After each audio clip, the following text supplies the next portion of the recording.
ජාතික නැකත් කමිටුවක් රැස් වෙනවා. ඒ ජාතික නැකත් කමිටුව දීර්ඝ වශයෙන් කරුණු කාරණා සාකච්ඡා කරලා ඒ අදාළ වර්ෂයේ නැකත් පිළිබඳව තමන්ගේ මතය ප්‍රකාශයට පත් කරනවා. අපි දිගින් දිගටම දැක්ක කාරණයක් තමයි අනාදිමත් කාලයක් තිස්සේ මේ ඉදිරිපත් වෙන නැකත් පිළිබඳව තව තවත් පාර්ශ්වයන් මැදිහත් වෙලා යම් යම් ආකාරයේ මතවාදයන් ප්‍රතිතර්කයන් ගොඩනගනවා. අද ඊ ඇති වෙච්ච තත්වයක් නෙවෙයි මේක. අනාදිමත් කාලයක් තිස්සේ සිද්ධ වෙච්ච ක්‍රියාවලිය තමයි ඊ. නමුත් නිරවශයෙන් රාජ්‍ය නැකත් කමිටුව ඒ අවුරුද්දේ පවතින තත්ත්වයන් පරිපූර්ණවට ගනිමින් ඒ අනුව මේ වර්ෂයේ අලුත් අවුරුද්ද වෙනුවෙන් ජාතික නැකත් කමිටුව තමන්ගේ මතය නැකත් චාරිත්‍රයන් ඉදිරිපත් වූ ආකාරය පිළිබඳව ඉදිරිපත් කරන තිබෙනවා.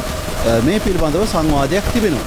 ඉතින් අපි අමාත්‍යාංශයක් හැටියට අනිකුත් මතවාදයන් ඉදිරිපත් කරන පාර්ශ්වයන්ටත් අවස්ථාව ලබා දීලා තිබෙනවා.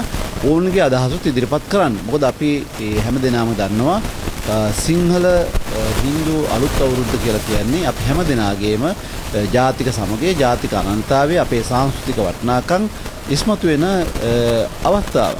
ඉතින් එවැනි අවස්ථාවක විවාදාත්මකව මේ කටයුතු වලට සම්බන්ධ වෙනවට වඩා ඒකමතිකව යම් යම් එකඟතාවයන් සහිතව ඒ කටයුතු කිරීම තමයි අපි රජයක් හැටියටත් ඒ වගේම අමාත්‍යාංශයක් හැටියටත් බලාපොරොත්තු වෙන්නේ.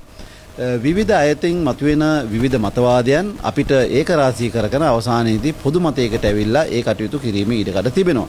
ඉතින් අපි අමාත්‍යාංශයක් හැටියට බලාපොරොත්තු වෙනවා ඒ ප්‍රතිතර්ක මතු කරන, ඒ වගේම විසංවාදී අදහස් මතු කරන සියලු පාර්ශ්වයන් සමග ඉතාමත්ම නුදුරේදීම මේ පිළිබඳව මුණ ගැහිලා සාකච්ඡා කරලා සියලු දෙනාට එකඟ විය හැකි පරිදි මේ නැකත් චාරිත්‍රයන් පිළියෙල කරන්නේ.